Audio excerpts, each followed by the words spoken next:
Bien pas tout le monde, Miangozi Motep, guide spirituel du temple Kémit Mahadjéoti Aseta. Les amis, je viens rapidement vers vous parce que je pense que comme vous tous, d'accord, j'ai été choqué de ce que j'ai pu voir, d'accord, ces derniers jours sur les réseaux sociaux.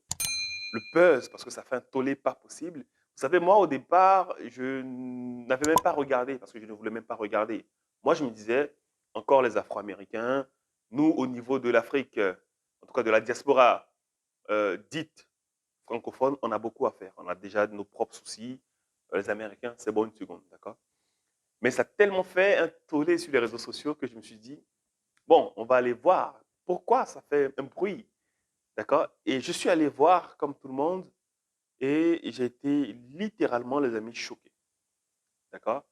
Mais je ne pense pas pour les mêmes raisons. Vous savez, moi, c'est pas parce qu'il a giflé tel.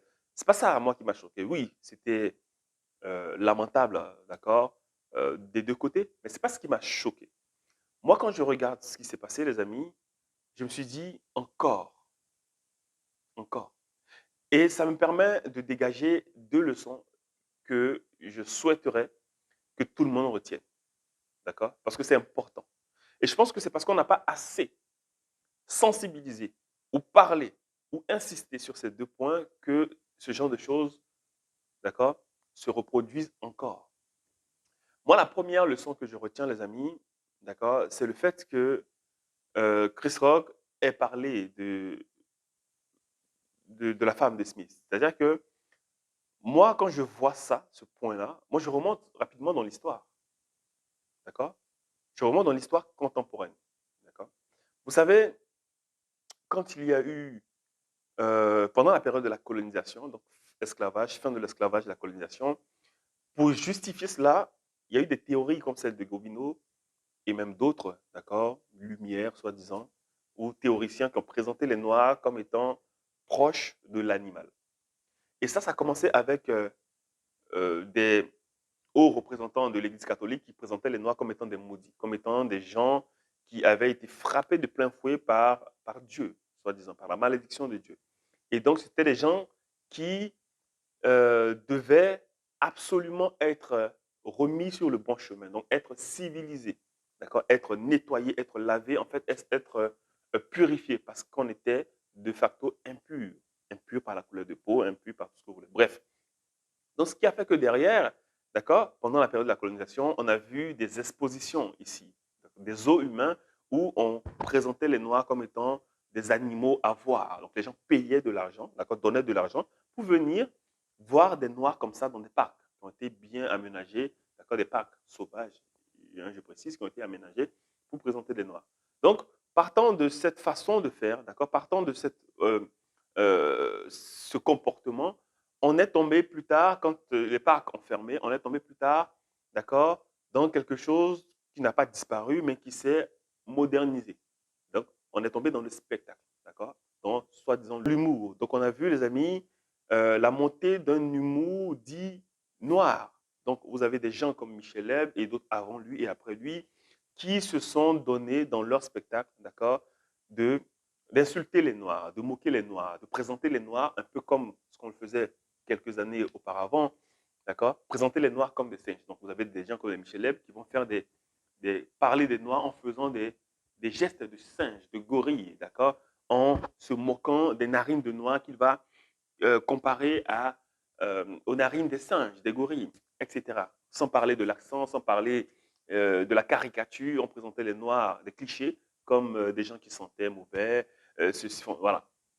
Et tout ça pour alimenter son spectacle, pour faire rire.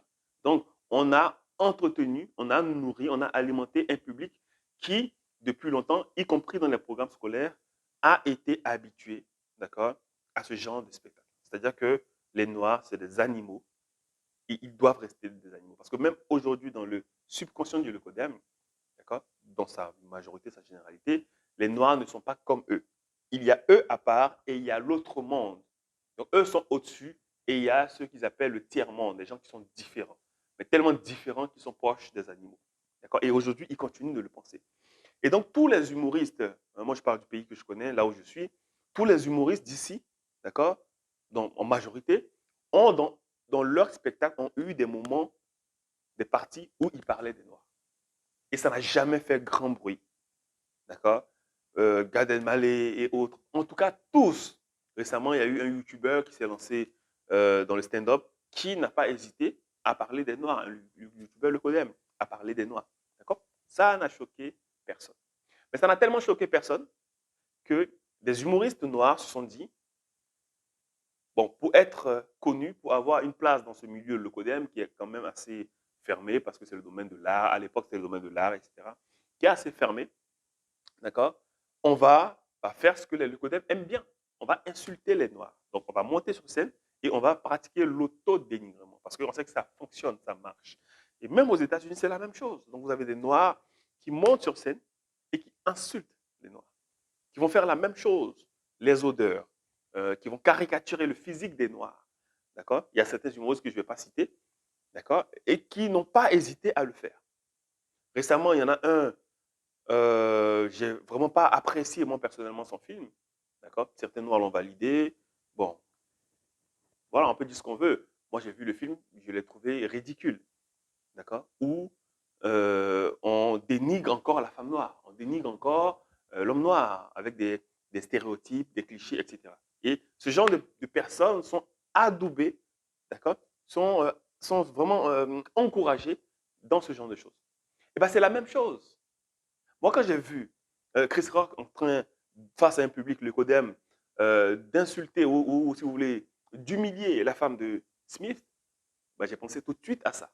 Je me suis dit, encore un humoriste noir face à un public de l'Ecodem qui tape sur les Noirs, qui humilie les Noirs. Encore. Encore.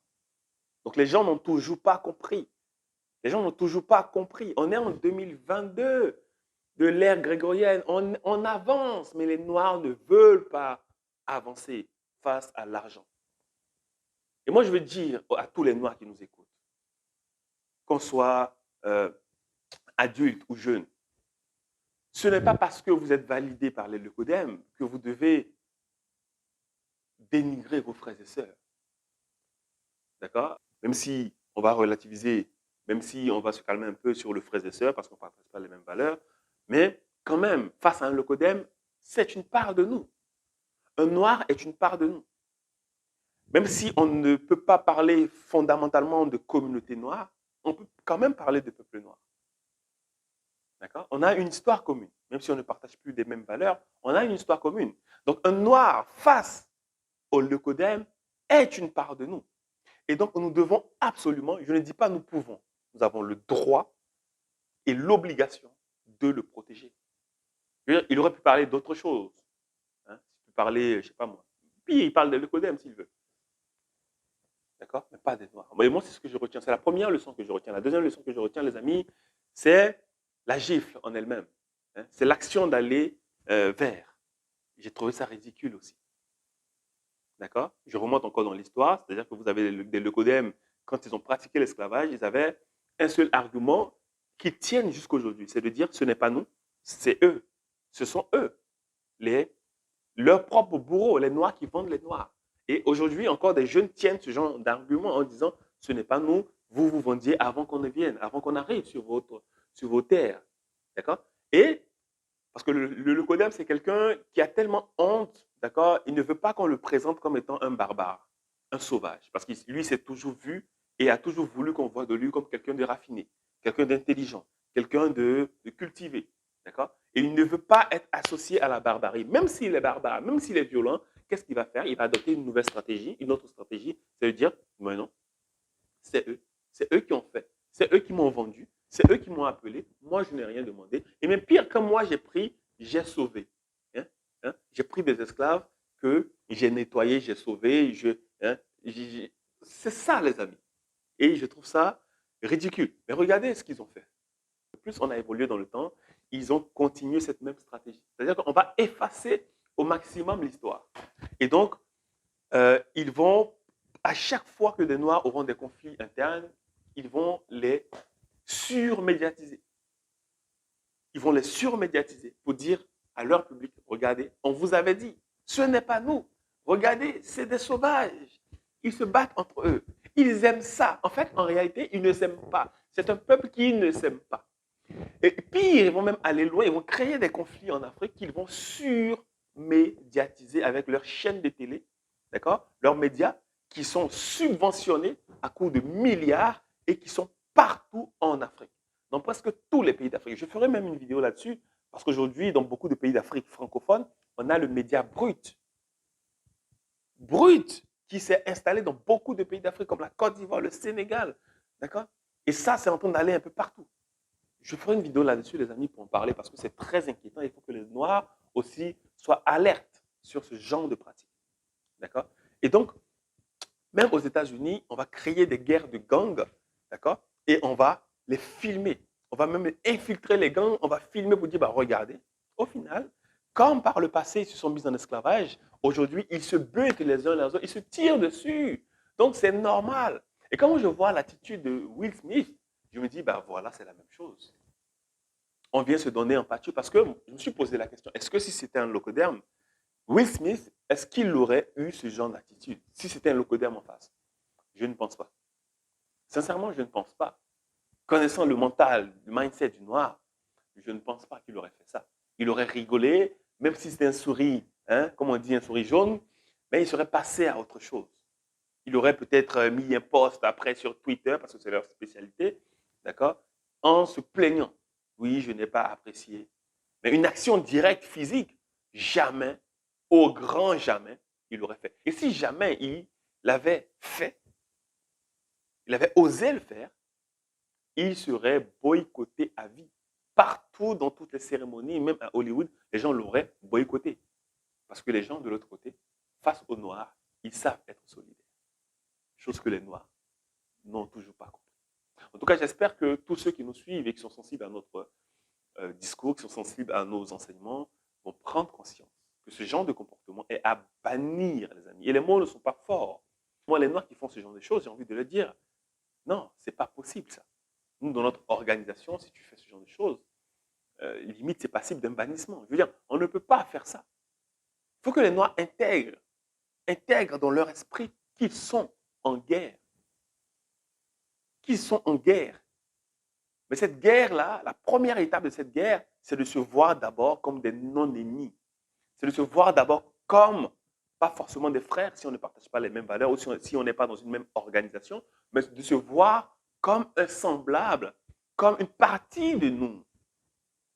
Et que face aux autres, dans le pays des autres, une solidarité naturelle doit se mettre en place, sans qu'elle ne soit dite à coup de conférences ou à coup de grands discours. Il faut que ça soit naturel.